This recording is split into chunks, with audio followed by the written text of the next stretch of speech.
Australia's history in Antarctica goes back over 100 years.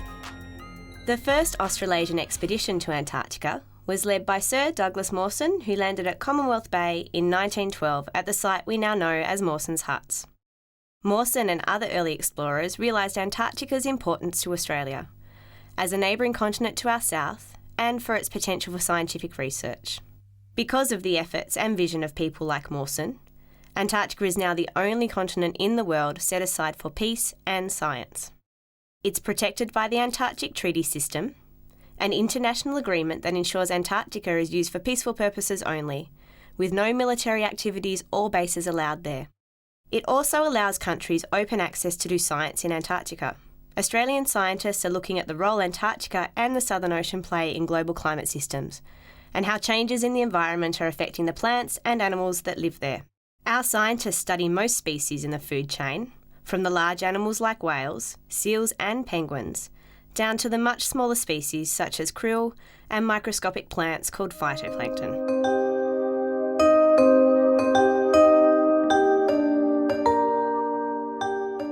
Australia has 3 scientific research stations in Antarctica and 1 on Macquarie Island. The oldest research station is Mawson, which was built over 60 years ago and takes the longest to reach, around 15 days by sea. Davis Station was established soon after Mawson, then Casey Station was built. The stations are like small towns with everything the expeditioners need, like lighting, heating and water. They have scientific laboratories, mechanical workshops, a doctor's clinic, food and equipment storage, communications and of course the living quarters, where the expeditioners sleep, eat their meals and relax. Inside the living quarters are all the comforts of home, such as lounge areas, a gym, movie theatre and games areas.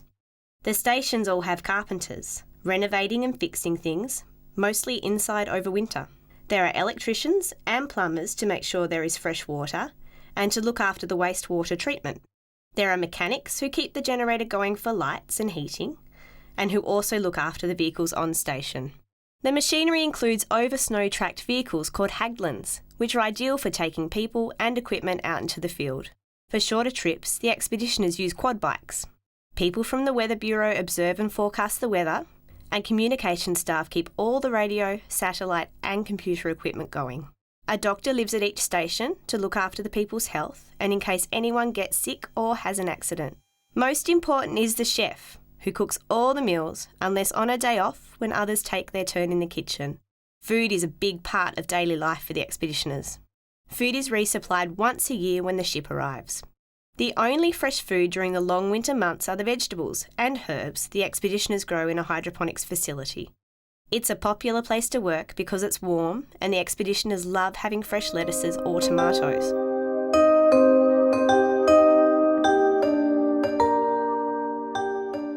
The warmth inside the buildings is a big contrast to the weather outside. Sometimes the expeditioners can't go outside for days at a time. The wind can get to over 200 kilometres an hour, and the air can be so thick with snow you can't see a metre in front of you. In such extreme cold, the right clothing is really important. The type and amount of clothing needed to stay warm and dry depends on the time of the year, the location, and the activity the person is doing. For working on the ice during the summer, expeditioners have long woolen thermal underwear, trousers and a shirt with a windproof layer on top. In the winter they wear big heavy boots, huge fluffy gloves, and lots of layers topped with a thick puffy jacket and a windproof layer.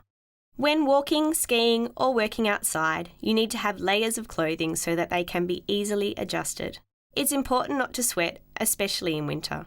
Clothes that are full of moisture will freeze and then make you really cold.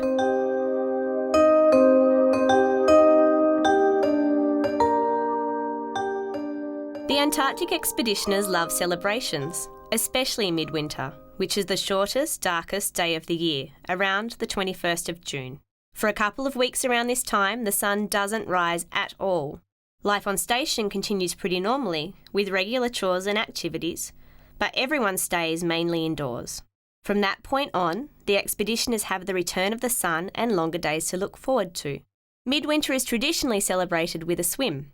The people on station cut a hole in the ice for what is more of a quick dip in the water, which is around -2 degrees. The air temperature is often around -20 degrees.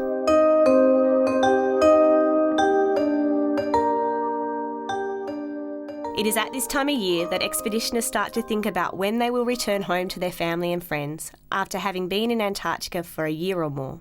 They travel to and from the Antarctic, mostly by ship, on Australia's icebreaker, the Aurora Australis, sometimes called the Orange Ruffy because of its bright colour. Some expeditioners fly home on a plane, similar to the ones that fly between the capital cities of Australia. The plane lands in Antarctica on an ice runway called Wilkins Runway, which is about 70 kilometres or 4 hours by Hagland from Casey Station. The flight from Hobart takes about 4.5 hours. Although the expeditioners look forward to getting home, they all love working in such a beautiful and special place that is like nowhere else on Earth.